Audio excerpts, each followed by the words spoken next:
감기 때문에 조금 목소리가 명확하게 들리지 않더라도 이해를 또 양해를 부탁드립니다. 오늘 종교개혁주일입니다.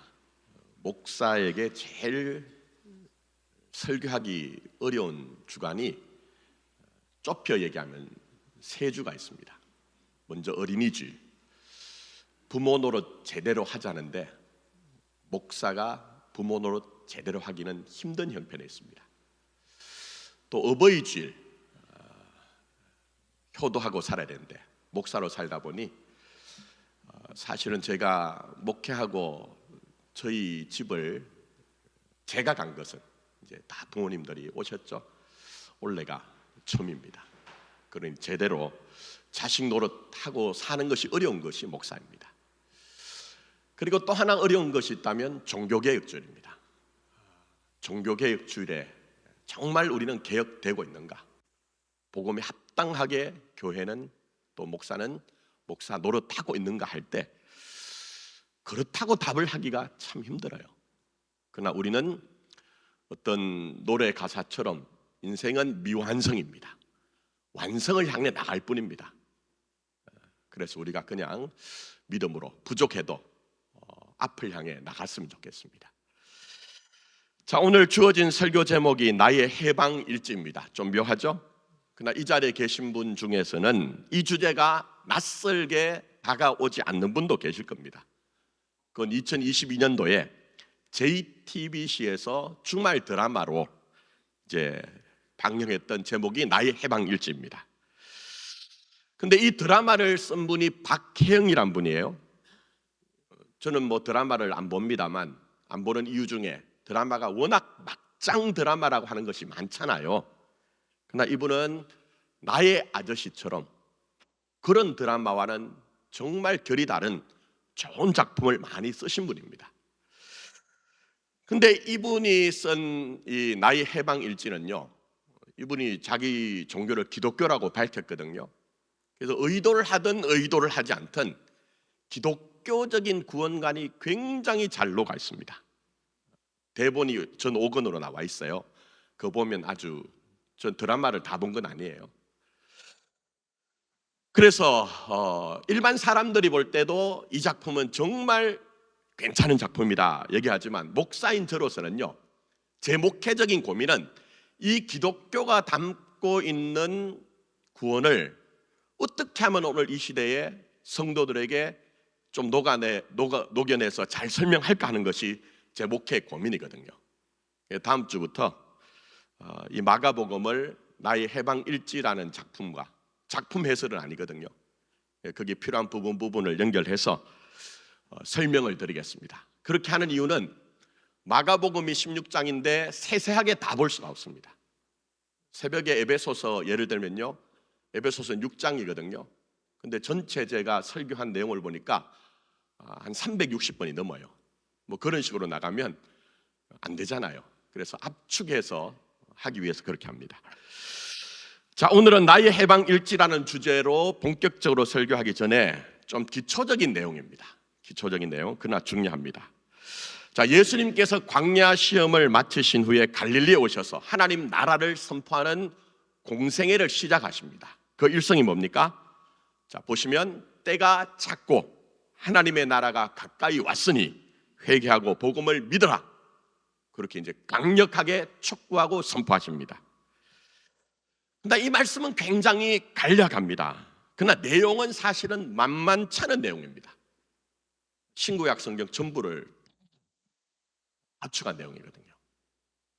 예수 그리스도의 구원의 그 역사를 전부 다 농축한 말이거든요. 이걸 다 설명할 수는 없고 간단하게 간략하게 보려고 합니다. 자, 우선 여기에 때라는 말이 있죠.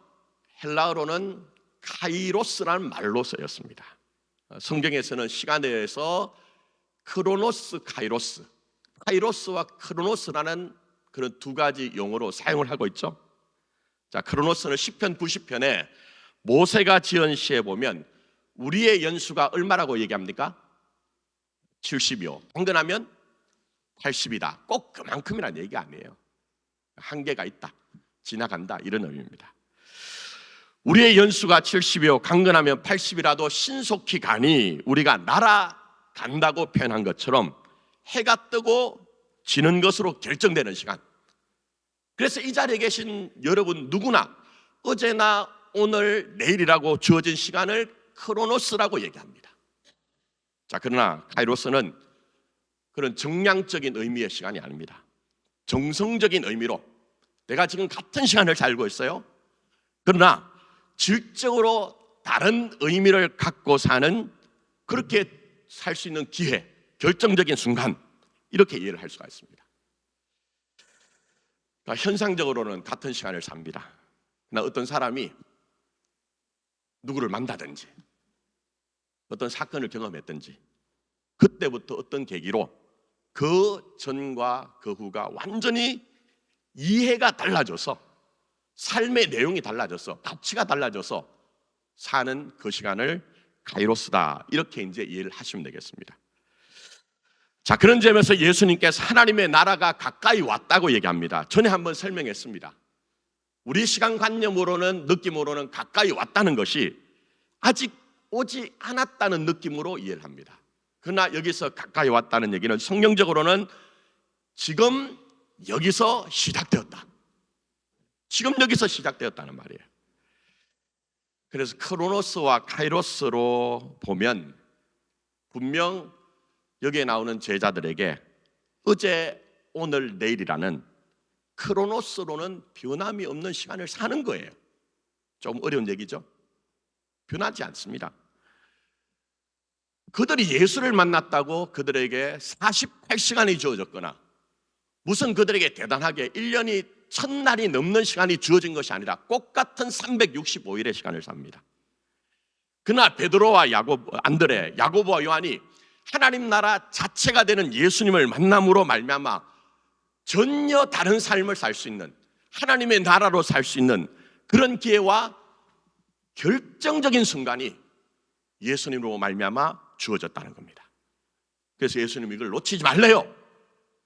오늘 이 시대에도 동일하게 이 순간과 기회를 놓치지 말라고 얘기하십니다. 그래서 뭐라고 하십니까? 회개하고 복음을 믿어라.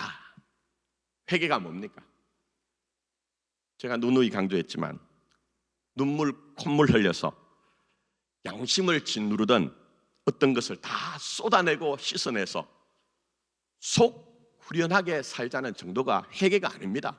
지금까지 조국 교회는 그따위 식으로 회개를 설명했기 때문에 책임지지 않고 스스로 후련해서 산 결과가 오늘 작금의 교회 현실이거든요. 그게 없다는 것은 아닙니다. 그러나 그게 머물면 안 됩니다. 회개가 뭡니까? 이미 설명드렸습니다. 메타노이아, 돌아서는 것, 입장 바꿔라. 이게 바로 회개입니다. 그리고 복음을 믿으라는 게 뭡니까? 복음이 조물주 위에 건물주라고. 오늘 이 시대에 복음은 건물주 되는 것이 복음이라고 볼 수 있지만 그건 영생과 하등 상관이 없습니다. 복음은 예수님 자신입니다. 예수님 자신이 복음입니다. 그 복음 자체가 되는 예수님이 우리를 섬겨주신대요. 그게 마가가 얘기하는 복음의 내용이거든요. 그래서 우리로 하여금 세상에 살지만, 크로노스의 시간 속을 살지만 세상 사람들처럼 그렇게 끌려가는 것이 아니라 전혀 다른 카이로스의 시간으로 하나님의 나라에 속해서 살 수 있게 되었다. 이게 복음입니다. 조금 복잡하지만 너무너무 중요한 내용이기 때문에 꼭 기억하셔야 됩니다. 여러분 꼭 기억하셔야 됩니다. 왜냐? 썩기 때문에 그렇습니다.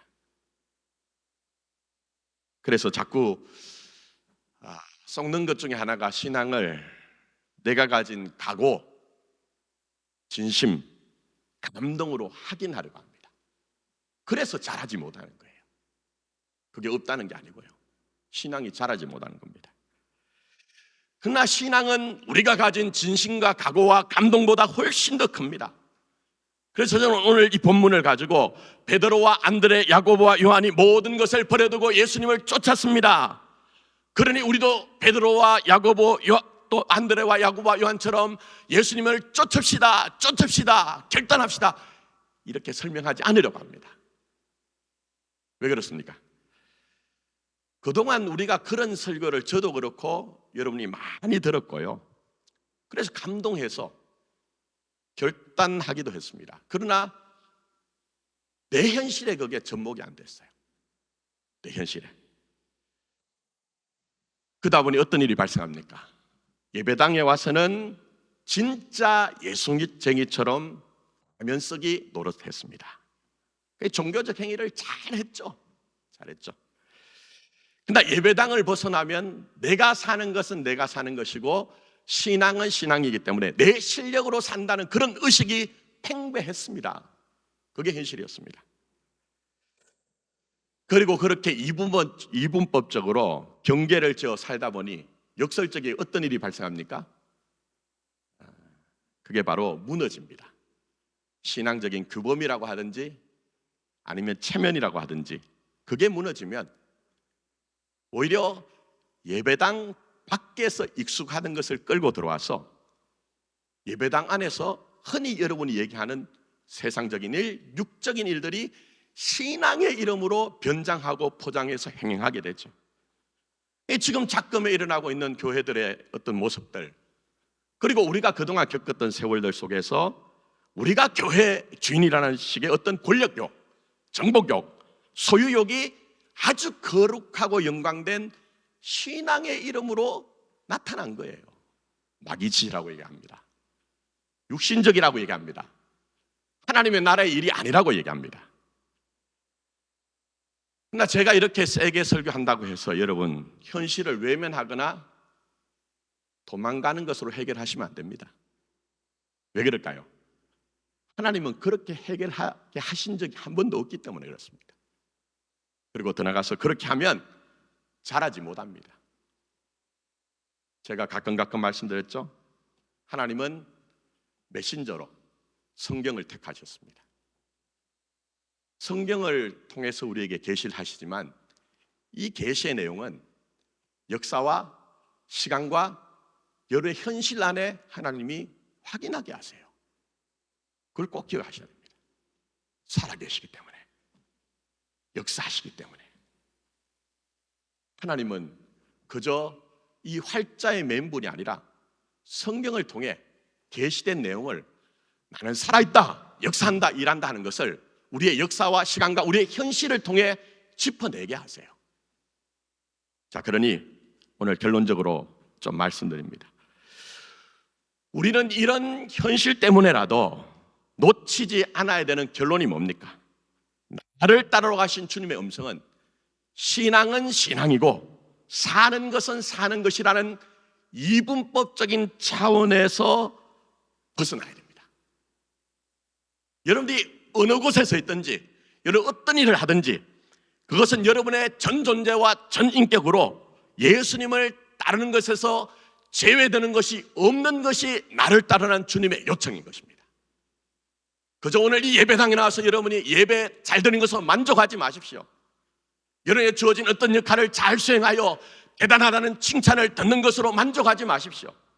이 예배당에 와서 여러분이 하나님의 긍휼을 구하며 예배를 온전히 드린 것만큼 여러분 이 예배당을 벗어났을 때 여러분의 가정과 직장에서도 예수쟁이처럼 사십시오. 그게 바로 나를 따르는 주님의 요청인 겁니다. 이것을 받아들이셔야 됩니다. 자, 이 내용에 대해 이미 표현은 다르지만 지난주에 다 설명드렸어요. 다 설명드릴 수가 없어서 이번 주에 다시 설명하는데, 자, 시간적인 차원에서 보십시오. 예수님의 제자들이 어떻습니까? 이 순간만 아니죠? 어디까지 갑니까? 십자가의 자리까지. 또 십자가의 자리를 지나 부활과 성령님의 역사로 예수님의 증인으로 일평생을 살았습니다. 그래서 제가 오늘 여러분들에게 우리도 모든 것을 버려두고 예수를 쫓읍시다, 따릅시다, 결단하십시오, 이렇게 설교하기 싫다는 겁니다. 여러분이 과거의 어떤 일을 가지고 자꾸만 이 교회에서 우리가 과거에 어떤 사람이었다, 어떤 일을 했다 자랑하지 마십시오. 오늘 나는 이 예배당 안에서 내 삶에서 예수를 따르고 있느냐 쫓고 있느냐 하는 것을 진단하시란 겁니다. 진단하시란 겁니다. 따라서 시간적 차원만 아니죠. 존재적 차원, 인격적 차원에서도 예수를 따르죠. 잘합니다. 고정되어 있지 않습니다. 그래서 지난주에도 말씀드렸지만 누가 주님의 좌편과 우편에 설 것인가를 가지고 쌈박질했죠. 심지어 예수님께서 성천하시는 순간에 이스라엘 나라를 회복하심이 이때니까 라고 해서 다윗 시대의 부국 강병, 부귀영화를 이뤄달라고 했습니다. 근데 약속하신 성령님이 임하자 전복이 됩니다. 뒤집어집니다. 그래서 예수를 쫓기는 쫓았으나 자신이 속한 집단의 바램과 소원을 이뤄주는 정도의 기능적인 예수, 부분적인 예수에서 이제 예수의 증인이라고 해서 예수로 하나 된 세상을 보고 정말 예수로 통합된 삶을 사는 증인이 된 거예요. 이게 바로 예수를 따르는 겁니다. 나눠 생각하지 않습니다. 절대 그렇지 않습니다. 그래서 이들이 가는 곳마다 뭘 선포합니까? 만유의 주와 온 세상에 주는 예수 그리스도라는 것을 선포합니다. 그때 전복이 일어나죠. 뒤집어지죠. 어떤 일이 일어납니까? 유대인이나 이방인이나 다르지 않다. 남자와 여자와 주인과 종이 나눠진 것이 무너집니다. 이게 복음의 역사인 것이죠. 그리고 더 나가서 이들이 예수 그리스도가 만유의 주가 되시고 세상의 주가 되신다는 것을 선포하기 시작할 때 성과 속, 영과 육, 교회 안과 교회 바깥, 종교와 일상 그렇게 날카롭게 대립지어진 모든 담들이 무너지면서 예수만이 만유의 주가 되신다, 예수만이 세상의 주가 되신다, 예수님이 인생의 주가 되신다는 것을 받아들이기 시작하고 완전한 삶의 변화가 일어나는 거예요. 완전한 삶의 변화. 여러분 이 자리까지 나가야죠. 우리 교회나 우리 자신이. 그래서 제가 결론적으로 말씀드린 것, 나누어진 것이 하나가 돼야 됩니다.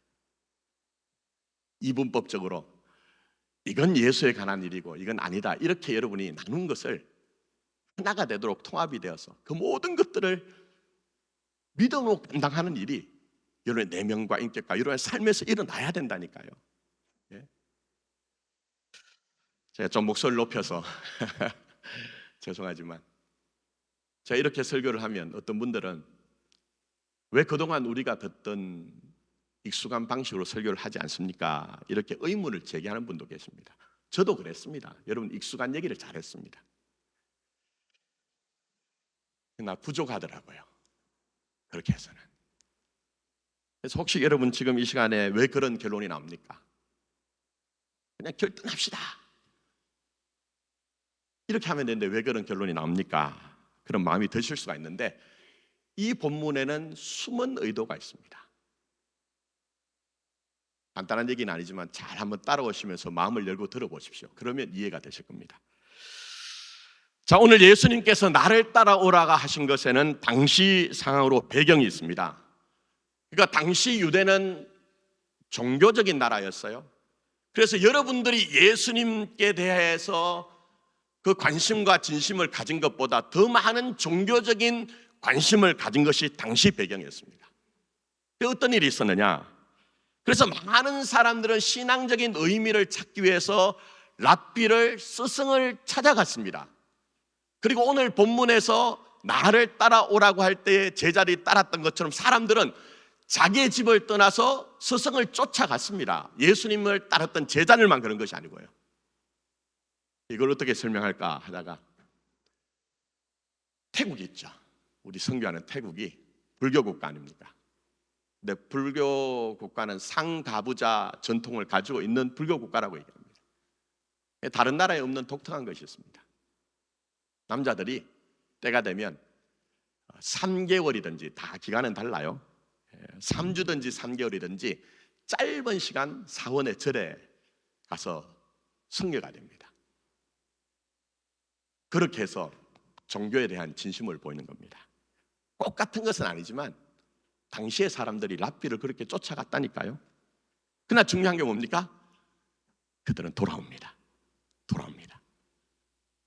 그러나 예수님은 나를 따르러 갈 때에 말씀드린 것처럼 이 제자들은 자기의 일생에 가는 겁니다. 그런데 예수님께서 나를 따르라고 하신 것은 뭡니까? 저들처럼 한순간 쫓는 것이 아니다. 너의 일생을 통해 평생을 통해 나를 추구하고 나를 따라오고 진리를 따라 사는 것이 진짜 나를 따르는 것이다. 정인되는 것이다. 제자 되는 것이다. 이걸 지금 보여주고 계신 거예요. 더 나가서 당시 사람들이 그렇게 랍비를 스승을 쫓을 때 뭐가 있을까요? 배움을 얻겠죠? 깨달음을 얻겠죠? 또 하나는 자기유익이 있습니다. 자기유익. 그래서 이걸 어떻게 설명할까 또 고민했습니다. 목사의 역할은 고민하는 것밖에 없기 때문에, 기도하면서 고민하는 것밖에 없기 때문에. 그래서 여러분 요즘 이제 이슬람 국가에서 여러분 아시는 것처럼 이제 메카, 무하마드의 출생지라고 하잖아요. 거기에 순례를 갑니다. 물론 대순례, 소순례 나눕니다만 대순례를 가는 것이 그들의 평생 소원입니다. 그들 그런 소원을 가지고 노력을 한 이유가 뭘까요? 여러 가지 이유가 있습니다. 그런데 그 가운데는 자기에게 굉장한 유익이 있습니다. 굉장한 유익. 그러니까 사우디아라비아가 이슬람 신도들의 숫자에 따라 가지고 나라마다 순례할 수 있는 숫자를 정해놔요. 그런데 이슬람 신자가 제일 많은 나라가 어디입니까? 여러분들 오직 주만 바라보고 세상에 대한 관심을 끊고 사시니까 모르신 것 같아요. 인도네시아입니다. 그런데 인도네시아에 할당된 인원만큼 대순례를 하기 위해서는요, 거기에 명부에 너무 많아가지고 추첨을 하는데 명부에 내가 가겠습니다라고 올리고 그렇게 간 사람들의 평균 세월을 계산해 보니까 37년이 걸렸대요. 37년. 어마어마하죠. 진심과 각오로 우리가 진리를 확인하면 안 됩니다. 그렇게 속는 겁니다. 근데 중요한 건 뭡니까? 그렇게 사람들이 내 평생 소원 이것뿐, 내 평생 소원 이것뿐이라고 대순례의 소원을 가진 이유가 뭡니까? 여러 가지 이유가 있지만 말씀드린 것처럼 유익이 있기 때문에요. 그러니까 대순례를 가기 전에는 저 같은 경우에는 김선태 씨 이렇게 이름이 불렸다고 하면 다녀오기만 하면 하지 김선태 씨 이렇게 이름이 명칭이 달라지는데 그거는 성직자가 아니고 일반 사람으로서 얻을 수 있는 최고의 극존칭이라는 거예요. 그리고 그런 사람들이 많은 동네는 하지 아바스 이런 식으로 동네 이름도 붙인다는 거예요. 얼마나 영광스럽습니까? 얼마나 자기의 유익이 됩니까? 제가 이렇게 말씀드리는 것은 예수님 당시도 랍비를 쫓는 이유가 끝까지 쫓는 거 아닙니다. 일정 기간 쫓아 어쩌면 그들처럼 당신 대단한 사람입니다. 정말 당신은 어떻게 그렇게 결단을 할 수 있습니까?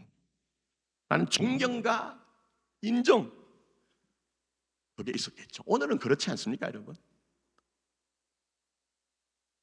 목사인 저는 그런 게 없을까요? 제가 제 얘기 했잖아요. 헛된 겁니다. 엉터리입니다. 마귀의 것입니다. 만약 예배당 안에 지금 앉아 계신 여러분들이 여러분 마음속에 진짜 예수를 쫓는 것이 아닌 헛된 망상으로 주어진 그런 유익이 여러분의 전부라면 기도하십시오. 예수 그리스도를 믿는 예수쟁이들은 갈라디아서에서 그 정과 욕심을 십자가에 못 박았다고 얘기했으니 그게 없을 수는 없지만 주님 이것 그대로 펄펄 살아서 지옥까지 않게 해주십시오. 정말 내가 유교를 취하는 예수를 부분적으로 기능적으로 쫓는 것이 아니라 예수가 전부가 되어서 끝까지 따르는 인생 되게 해주십시오. 기도하십시오. 그게 신앙이기 때문에 그렇습니다. 그래서 제가 오늘 여러분들에게 말씀드린 것, 예수를 쫓는 것에 어느 한 부분도 제외될 것이 없습니다. 제외될 것이 없습니다. 이 예배당 안이나 예배당 밖에서나 여러분들은 예수를 끝까지 쫓아야 되고 부분적으로 예수를 따르던 자들이 아니라 여러분의 전 존재와 전 인격을 가지고 쫓아야 됩니다. 그게 제자들의 모습이잖아요. 이 순간만 아니라 말씀드린 것처럼 십자가의 자리까지. 근데 그것은 딜레마거든요. 그 스캔들이거든요. 시험이거든요. 그래서 베드로가 실패하잖아요. 그러나 실패로 끝나는 것이 아니라 부활의 자리까지 가죠. 그리고 난 후에도 성령의 충만함을 입어서 그리스도의 정인으로 평생을 예수와 함께 예수를 전하는 자로 살게 되는 거예요. 우리 이 자리까지 가자는 겁니다. 이 자리까지. 다시 정리하십시오. 여러분은 시간적으로 예수를 떠날 수 없습니다. 인정하십니까? 여기서는 아멘이 나오셔야 됩니다. 여러분 잘하셔야 됩니다. 누가 주님의 좌편과 우편에 설 것인가 하는 정도가 아니라 정말 예수가 내 인생의 전부입니다. 만유와 온 세상을 통치하시고 다스리시는 분이 주님이십니다. 그러니 내게 나눌 것 없습니다. 나는 주님의 손 안에 있는 자입니다. 주님의 은혜로 사는 자입니다. 그렇게 전 존재와 전 인격으로 주님을 따르는 데까지 양보 없이 나가야 된다는 겁니다. 그런 점에서 다시 한번 말씀드립니다. 기독교 신앙 안에서는 앞에서 언급한 것처럼 나눌 것이 아무것도 없습니다. 에베소서에서는 그래서 예수의 피로 막힌 담이 흘려서 유대인이나 이방인이나 남자나 여자나 자유자나 종이나 하나가 되었다고 얘기합니다. 그러나 성경은 한 걸음 더 나가서 여러분의 모든 것들이 다 예수를 따르는 복음의 현장이다, 사명의 현장이다, 그걸 얘기를 하고 있습니다. 그래서 이런 아신 것처럼 로마서 12장 1절에 뭐라고 합니까? 너희 몸을 하나님이 기뻐하시는 뭐로 드리라고요? 거룩한 산제사로 드려라. 이건 교회 안에서만 문제가 아닙니다. 교회 밖에서도 마찬가지라고 읽어보십시오. 제가 원래 원고에서는 로마서 12장부터 15장까지를 구조를 다 나눴지만 시간 관계에서 안 되더라고요. 그래서 그렇게 요청하고 난 후에 어떤 구조가 나타납니까? 교회, 사회생활, 교회생활 이렇게 배치를 해가지고 예배당 안만 예수와 사는 것이 아니라 예배당 밖에서도 마찬가지다. 이걸 사도 바울이 예수를 만난 그 끓는 십자가의 심정을 가지고 호소하는 거예요. 왜요? 아담의 후손들인 인간들은 제 편한 대로 자기 이익을 위해서 나누기 때문에 그렇습니다. 그래서 2절에 뭐라고 얘기합니까? 이렇게 얘기하죠. 너희는 이 세대를 본받지 말고 오직 마음을 새롭게 함으로 변화를 받아 하나님의 선하시고 기뻐하시고 온전하신 뜻이 무엇인지 분별하도록 하랍니다. 왜 그렇습니까? 말씀드린 것처럼 첫사람 아담은 왜곡된 자기 중심성을 가지고 다 나눴어요. 다 나눴어요. 그러나 진짜 신앙은 가치에 관한 문제, 자기 생각에 관한 문제거든요. 교회 안에 있느냐 교회 밖에 있느냐 하는 것이 중요한 것이 아니라 정말 여러분이 어떤 가치를 가지고 어떤 생각을 가지고 자기 삶을 경영하고 사느냐 하는 문제이기 때문에 세상 사람들이 가진 그런 방식으로 살지 말라고 우리에게 얘기를 합니다. 그러면 세상 사람들이 가진 방식이 아닌 것은 뭡니까? 긴 설명이 있어야 됩니다. 그러나 마지막 아담이신 예수님께서 십자가에 달려 돌아가실 때에 테텔레스타이 다 이뤘다고 말씀하심으로 말미암아 성전의 휘장이 찢어짐으로 우리의 삶에 나눌 게 없다는 거예요. 신앙으로 살지 않아야 되는 영역이 아무것도 없다는 것을 이미 보여주신 거예요. 그 예수님을 나의 주와 그리스도로 만난 사람들은 자기의 삶의 영역은 어느 한 부분은 신앙이고 어느 한 부분은 눈 감고 살자, 외면하고 살자, 이렇게 될 수 없다는 것을 우리에게 얘기를 하고 있는 것입니다. 제가 1부에는 설교 한 주 내내 준비하고 조절이 안 돼서 1부 지나면 2부, 3부는 조금 더 조절이 되더라고요. 여러분들은 어떨 때는 제가 목사가 뜨거운 심장을 가지고 서서 감동이 전달돼서 좋겠구나 이런 생각도 있지만 더 많은 부분은 아이고 도망가면 어떻게 하나.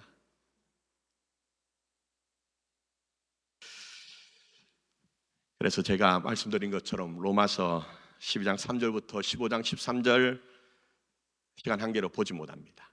한마디로 압축을 하면요, 이렇습니다. 너에게 주어진 교회라면 교회, 사회생활이면 사회생활, 그건 전부 누가 주신 것이다? 하나님이 주신 것이다. 하나님이 주신 것이다. 그러니 믿음을 갖고 뭘 해도 어떤 자리에서도 하나님 앞에서 해라. 하나님 앞에서 해라. 감당하는 것도 하나님 사랑으로 하면 된다. 이걸 풀어놓은 거예요. 이 복음의 능력 앞에서는요, 높은 것, 낮은 것이 없습니다. 좋은 것, 안 좋은 것 없습니다. 복음의 능력 안에서는 전부 다 여러분에게 축복이고 삶의 임무요 사명인 것입니다.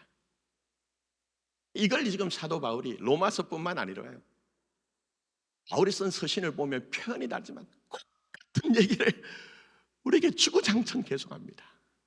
우리 버릇이 원래 첫사람 아담을 닮아서 해결되지 않은 부분이 있어서 자꾸 자기 편에서 나누고 쪼개고 하기 때문에 그렇습니다. 그리고 오늘 본문에서 예수님을 따른 베드로와 안드레, 야고보와 요한이 궁극적으로 간자리를 다시 확인하십시오. 그래서 예수님을 따르는 것이 시간적으로는 여러분의 전 일생에 관한 것이요, 여러분의 인격과 존재로서는 정말 주가 되시는 주와 함께하는 것을 놓치지 말아야 되는 것입니다.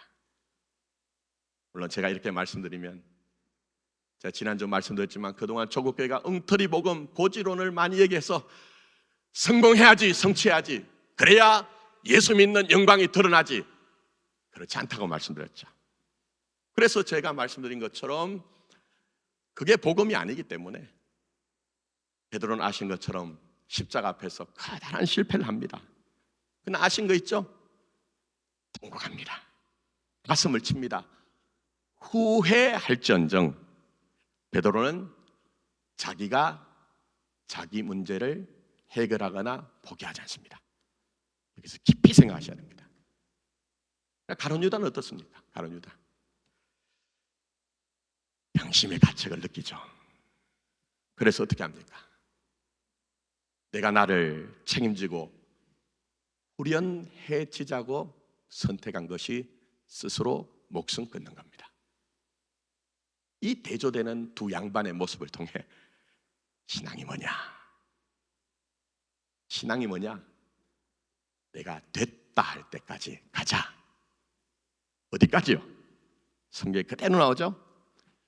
우리를 고아와 같이 버려두지 않는 예수를 믿고 따라야 되는 그 수준이 시간적으로는 마태복음 28장 20절에 언제까지요? 세상 끝날까지예요. 그리고 우리 사는 형편으로는 사도행전 1장 8절에 나오는 것처럼 어디까지죠?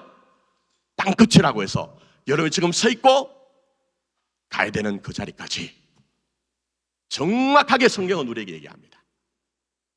혹 예배 가운데 있는 분들 가운데 지금 과거에 취해가지고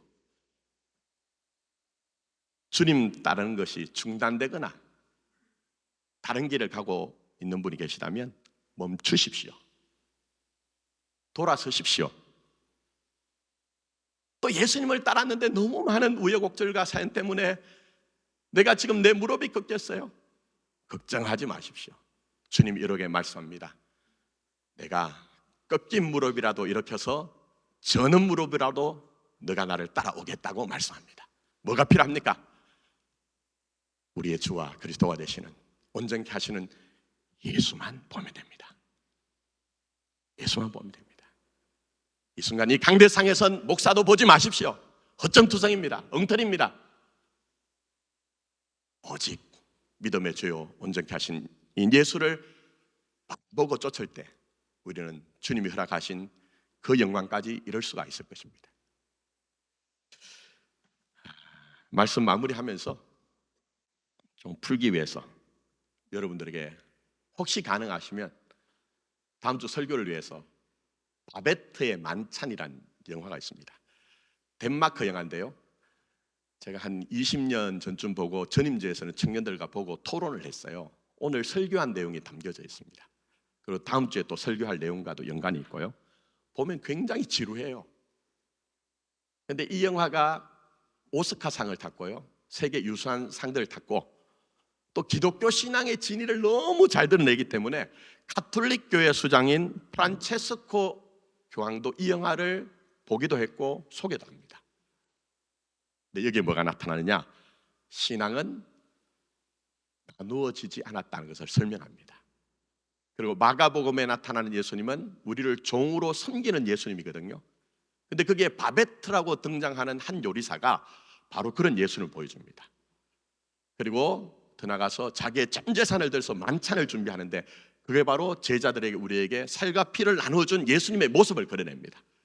그리고 마지막에 보면 그게 그 양분하여 이분법적으로 생각하는 사람들이 만찬을 먹고 즐김으로 말미암아 일어나는 일들이 우리 안에 의와 평강과 희락으로 임하는 하나님의 나라는 것을 정확하게 보여줍니다.